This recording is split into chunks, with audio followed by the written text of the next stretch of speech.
Welcome to Luca is a Billionaire, where the only thing I invest in is your answers. You start by getting the account and device ready. Sign in with the exact Apple ID that holds your Apple Music subscription, and verify the plan is active so license checks succeed. Once done, update iOS or Mac OS and the Music app. Many restrictions stem from version mismatches. Make sure screen times content and privacy restrictions are off for explicit music, or ask the family organizer to change those settings. This removes the most common client-side blocks. You now find the affected songs and force a fresh license check. First, tap the song showing not available or a dimmed icon. Remove any local download for that item so Apple reevaluates access. Next, stream the track online rather than from cache. If that fails, toggle Sync Library off and back on to refresh iCloud Music library mappings.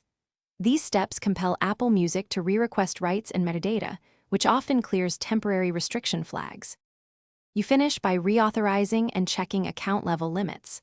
Sign out of Apple Music, restart the device, then sign back in to refresh tokens and purchase authorization. If a track remains restricted, verify the song's regional availability or label removals. Rights issues are server-side and require time or support intervention.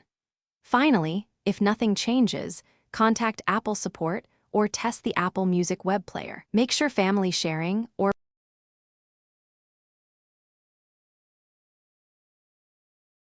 Thanks for watching and please subscribe. It's the best investment you'll ever make.